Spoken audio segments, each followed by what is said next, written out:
হাওড়ার ধুলাগড় এলাকায় খুন ট্রাক চালক। আজ রক্তাক্ত অবস্থায় চালকের দেহ উদ্ধার হয় ধুলাগড় উমাইড ভাটায়। পরিবারের তরফ থেকে জানা গেছে, সন্দীপ সাহু বয়স 48 নামে ওই চালক উত্তর 24 পরগনার দেউলির বাসিন্দা। ট্রাক নিয়ে গত পরশু বেরিয়েছিলেন। আজ সকালে তার মৃত্যুর খবর ফোনের মাধ্যমে জানতে পারেন পরিবারের লোকজন। খবর পেয়ে তারা ঘটনাস্থলে আসেন। মৃতের পরিবার অভিযোগ করেন তাকে ভারী কিছু জিনিস দিয়ে আঘাত করে খুন করা হয়েছে। সন্দীপ সাহু গতকাল সন্ধ্যা 7টা নাগাদ ফোনে বাড়ির লোকের সাথে কথা বলে জানিয়েছিলেন আজ সকালে বাড়ি ফিরে আসবেন। উমাইড ভাটায় বর্তমানে বেশ কয়েকটি কোম্পানি ও গোডাউন আছে। সেসব কোম্পানির পণ্য নিতে অনেক লরি ও ট্রাক আসে। পুলিশ সূত্রে জানা গেছে, গতকাল থেকে ওই চালক এখানে ছিলেন, কিন্তু কেন তাকে খুন করা হলো তা জানা যায়নি। খুনের মামলা শুরু করে তদন্ত শুরু হয়েছে।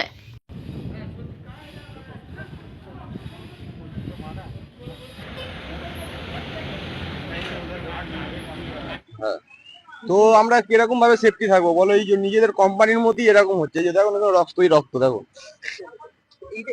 ও হ্যাঁ, ভয় লাগবে না? আমরা বাইরে আরো কিরকম ভাবে আতঙ্কিত হয়ে যাচ্ছিল। এটা হ্যাঁ, রাতে থাকতে হয়, বাইরেও আবার এরকম হয়। তো আমরা ড্রাইভারটা কিরকম সেফটি থাকবো তাহলে? আমি প্রায় ধরে নিন ওই 6টা কাছাকাছি ধরুন আমি ঘুমিয়েছিলাম, তখন সকালবেলা ফোন আমার বউ করে, সেটা দিল্লি থেকে ও গেছিল খাটু শ্যাম ঘোরার জন্য।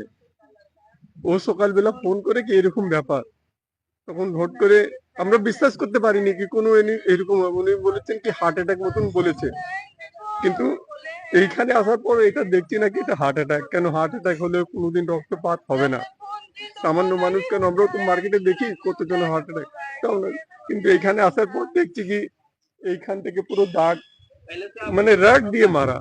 এবার গাড়ির রাড হতে পারে, যে কোনো হতে পারে, ওইটা দিয়ে উনি এটা মার্ডার হিসাবে, মানে ওর দেখুন দাদা, একটা সামান্য যদি মারা গেল তাহলে ওর গায়ে থেকে কোনো রক্ত বেরোবে না।